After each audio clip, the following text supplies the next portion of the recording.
Rickie Fowler goes pro. Just how good can he be? Yes. Number one for Rickie. And that too does it for Rickie Fowler.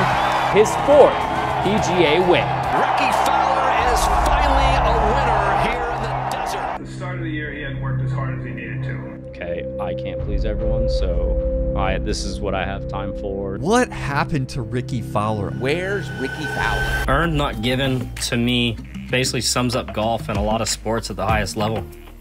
Nothing's ever just given to you.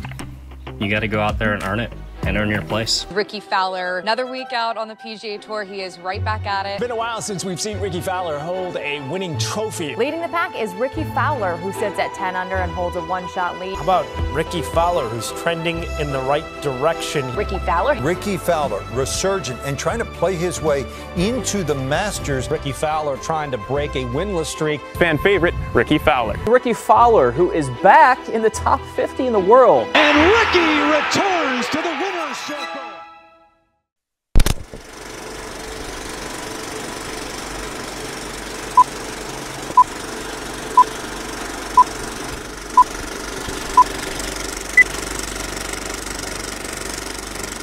The rise of Rickie Fowler was more than just a rise to fame.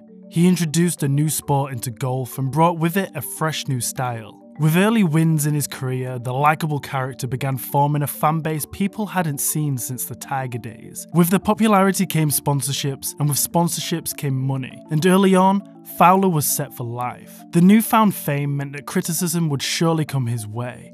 And after many a runner-up, people were wondering just how much Rickie Fowler wanted it. One of those people was longtime coach Butch Harmon, and after Rickie's last win at the Waste Management Open, began planning his retirement as he no longer wanted to travel. Rickie was left in a tough situation. After a win and his game now in a good position, the last thing Rickie needed was a change in coach. The time was to build on his win and put the critics to bed. However, the ball was out of Rickie's hands, and with a wedding coming up, golf wasn't his main focus. He married Alison Stoke and Rickie was in honeymoon mode, and his game began taking a hit. Now that Butch was sidelined and Fowler's game was starting to slip, Rickie was in the market for a new coach. In stepped John Tillery. Tillery the year before was named in the top 30 young golf coaches in America, and was also in the Golf Digest top 50 coaches. With a new fresh young coach with a vision to get Rickie a major, the pair got straight to work. In the midst of a pandemic, the time to knuckle down was perfect. Transitioning from one philosophy to another was going to take time, but John was very committed to his journey,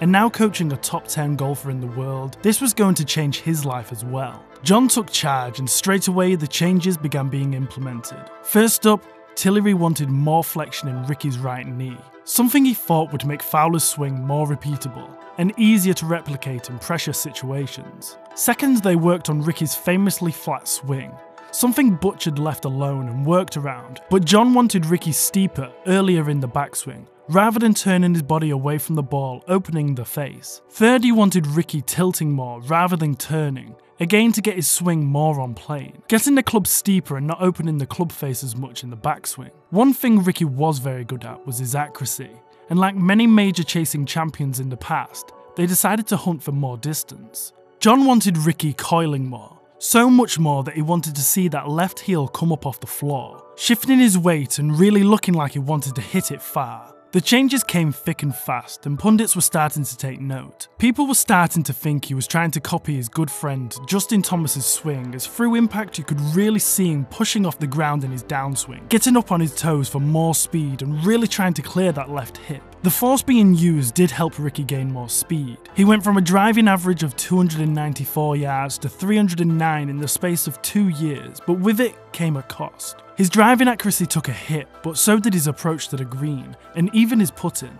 So although he had the second longest drive of the year at 427 yards, everything else in his stats were outside the top 100, and now his results were standing out too. Since Tillery took over, Rickie only managed 4 top 10s in 3 years, and now people were calling this the worst changing coaches of all time. Rickie went as low as 185th in the World Golf Rankings, and the criticism he was getting was that he'd made his money now. He was using his fan base to get big deals, and golf just wasn't a major priority right now. In all of this tumultuous media frenzy, Rickie was also becoming a dad. And as we've seen in the past, this affects a lot of athletes as time at home is different and priorities change. But what we've also seen is when the children start to get older and the parenting gets a little easier, time starts opening back up again, and practice can start to be taken more seriously.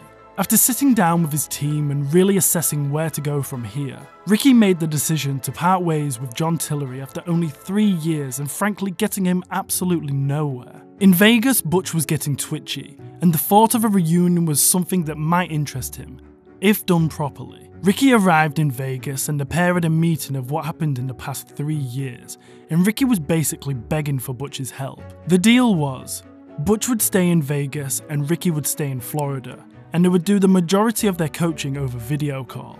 Rickie was a member at the Medalist Golf Club in Florida, as was Butch's brother Craig, who also happened to be a golf coach. So Rickie would fly out every so often to Vegas, have a one-on-one with Butch, then fly back to Florida to practice, keeping Butch up to date through video call. The pair would send the footage to Butch and he would say what he liked and change what he didn't. So when Butch saw Rickie swing for the first time, he couldn't believe the difference and was wondering what had happened to the swing he had worked so hard on in the past. If anything, Butch thought his swing was flatter than before, and was nothing like the philosophy that John was trying to produce. Butch began working his magic, trying to get Rickie's left arm more on plane. To start with, this didn't work, but by adding more hip turn resulted in another job well done from the best coach to ever grace the game. The beauty of these changes saw Rickie see instant results. He had a top 10 finish at the Valero Texas Open, and then had 3 top 10 finishes in a row at the Charles Schwab Challenge, the Memorial, and then a 5th place finish at the US Open. The week after, he had a tied 13th at the Travelers and then finally broke his run of bad form at the Rocket Mortgage Classic for his first win in 4 years. The magician had done it again, and after 8 months had got Rickie back to where they left off,